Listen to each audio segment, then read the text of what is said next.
बिस्मिल्लाहिर्रहमानिर्रहीम। MTH 401 assignment number 2 spring 2023 का solution है और आपके सेक्शन इंचार्ज हैं अरूबा फ़ातिमा। इस थर्ड आर्डर डिफरेंशियल इक्वेशन को आपने सॉल्व करना है वेरिएशन ऑफ पेरीमीटर वाले मेथड से। तो सबसे पहले तो इसकी सेटिंग करें कि इस तरफ हमें सिर्फ y चाहिए होते हैं लेफ़्ट साइड पे। अगर y के अलावा कुछ हो रहा है तो उसको आपने इक्वेशन की दूसरी साइड पे शिफ्ट करना है। +24 दूसरी तरफ जाएगा -24 बन जाएगा। अब ये हमारा कैपिटल f ऑफ x है राइट साइड पे। ऑक्सिलरी इक्वेशन लिख लेंगे d³ -5d² -2d। d common आ गया, बाकी बच गया d² -5d -2 = 0। तो d = 0 और d² -5d -2 = 0। इस पर हम क्वाड्रेटिक फार्मूला यूज़ कर लेते हैं। क्वाड्रेटिक फार्मूला अप्लाई करेंगे तो हमारे पास आ जाएगा 5 ± √25 + 8 होल डिवाइडेड बाई 2, तो ये 33 बन जाएगा।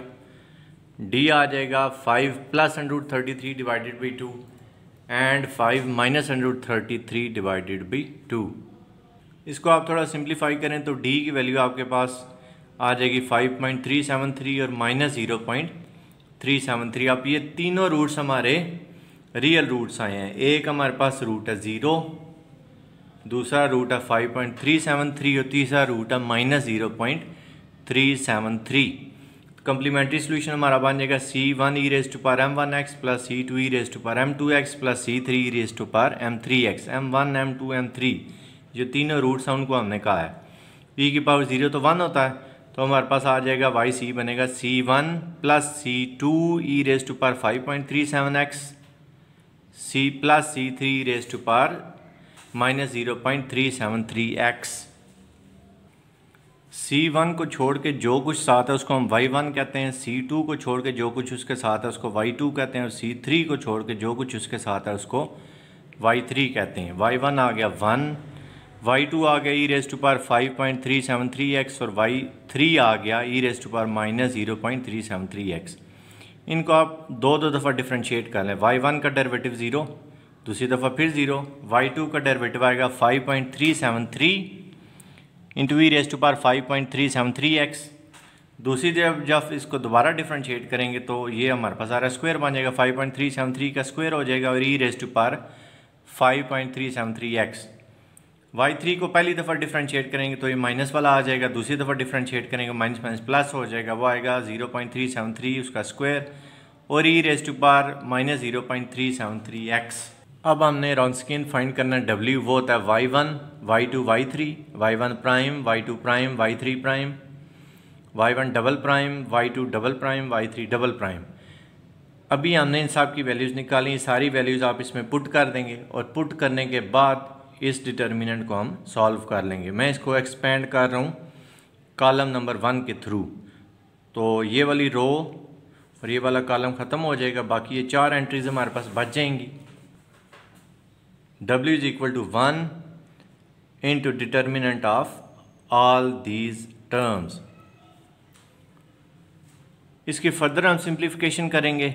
सिंप्लीफिकेशन के बाद आएगा 0.7475 e⁻5x प्लस 10.7681 e⁻5x। तो इन दोनों को प्लस करने के बाद हमारे पास w आ जाएगा 11.516 e⁻5x। इसको आप ब्लॉक में लिख लें क्योंकि बाद में हमने यूज़ करना है। इसी तरह अब हम फाइंड करेंगे w1 w2 और w3। w1 की ये वैल्यू होती है, इसमें पहले कॉलम में आता है 0 0 f ऑफ x, दूसरे कॉलम में आता है y2 prime y2 double prime, तीसरे कॉलम में आता है y3 प्राइम और y3 डबल प्राइम।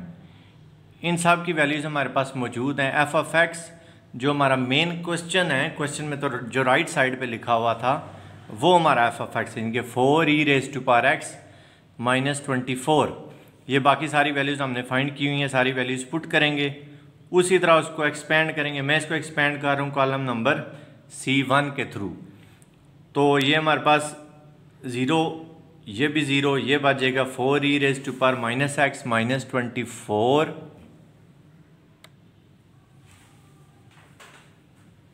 इस डिटर्मिनेंट को सॉल्व करने से हमारे पास w1 आ जाएगा 4e⁻x -24 इंटू -5.746 इंटू e⁻5x। इसको आप मज़ीद यहाँ पे भी सिंप्लीफाई कर सकते हैं। एंड में भी कर सकते हैं, मैं इसको एंड में ही करूँगा। W2 होता है, पहले कॉलम में हमारे पास y1 prime y1 double prime, दूसरे कॉलम में 0 0 और f(x), तीसरे कॉलम में y3 प्राइम और y3 डबल प्राइम। अभी आपको आया था f(x) जो है वो इक्वेशन, जो मेन इक्वेशन है उसमें जो राइट साइड पे लिखा वो है कि 4e⁻x - 24। बाकी सारी वैल्यूज़ हमें पता है, वो सारी वैल्यूज़ हम पुट कर देंगे। अब आप इसको कॉलम 1 के थ्रू भी एक्सपेंड कर सकते हैं, कॉलम 2 के थ्रू भी एक्सपेंड कर सकते हैं। मैं इसको एक्सपेंड कर रहा हूँ कॉलम 2 के अकॉर्डिंग, और कॉलम 2 के अकॉर्डिंग जानबूझ के कर रहा हूँ ताकि आपको पता चले कि यहाँ पे इसमें साथ माइनस भी आना है। माइनस क्यों आना है, ये देखें कि ये जो एंट्री है ये थर्ड रो और सेकंड कॉलम उसमें मौजूद है। थर्ड रो और सेकंड कॉलम है तो 3 + 2 आपके पास 5 आता है।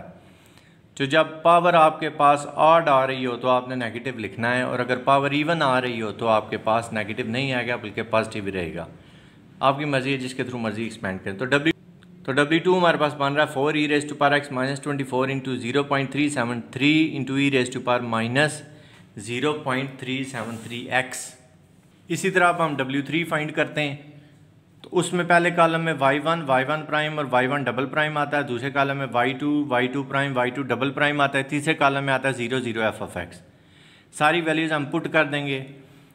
अब इसको आप कॉलम 3 के अराउंड भी एक्सपेंड कर सकते हैं और कॉलम C1 यानी कि फर्स्ट कॉलम के अराउंड भी। तो इसको मैं फर्स्ट कॉलम के अराउंड कर रहा हूँ, हमारे पास W3 आ रहा है 4e⁻x - 24 × 5.373 e⁻5.373x। अब W भी आ गया, W1 भी आ गया, W2 भी और W3 भी।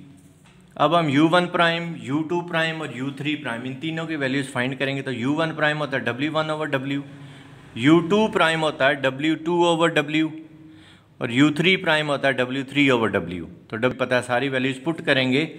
U1 प्राइम आ जाएगा 2e⁻x + 12।